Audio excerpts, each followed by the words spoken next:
Almost everybody struggling in their Christian marriage says that communication is the problem.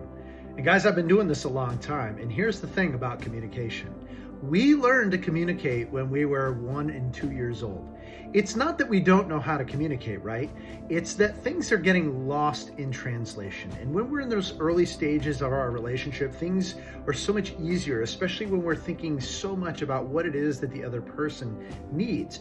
But when life gets busy and we start growing up and growing older and we got kids and there's even sometimes grandkids and there's a lot that's going on, there could be this rub that happens, and things more and more are getting lost in translation between husband and wives.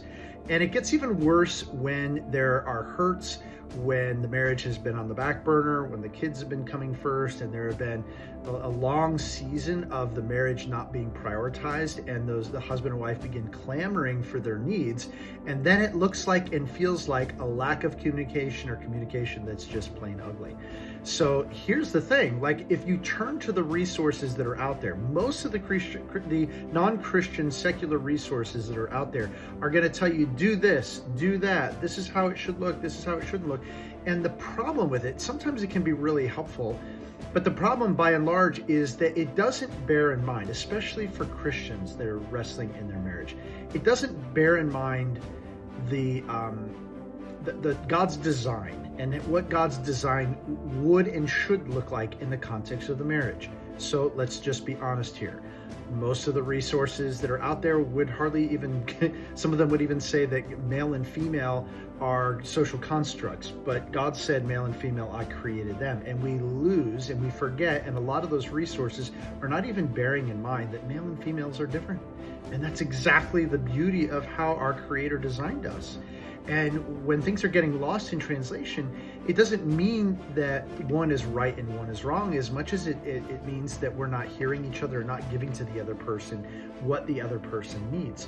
So there is the real problem is a disconnect from God's design and how that we are created. Now, even take that a step further, not only are we different, but God's design is there, but then there's also the fall and the impact of the fall with Adam and Eve, and the ripple effects that it has for men and women today. And I don't care what marriage we're talking about, there are the ripple effects that are hitting and haunting you, and you need to be aware of them. And so what we're offering is an amazing one-time workshop here in just a few weeks on the 23rd about communication. And you can find it at turnaroundmarriage.com/workshop. And we're going to have an awesome one-night, powerful, application-filled, one you can take away with things you're going to remember. And we're going to dive back and dive deep into some of those biblical, not only counts, but biblical more than secrets, but things that have been forgotten and been not part of the equation when it comes to working on marriages, when it comes to working on communication. So this is going to be a very different communication workshop or resource than you've ever heard before, because most of the other ones I don't think work very well, and they're filled with just ideas and sometimes a lot of fluff. But we're going to get to some real meat, diving into God's word together and getting really practical on the needs that we have and how that needs to show up in the context of our marriage with communication. So with time is running out, we just got a couple weeks left. You can get more information, turnaroundmarriage.com/workshop, and I hope that you check that out soon.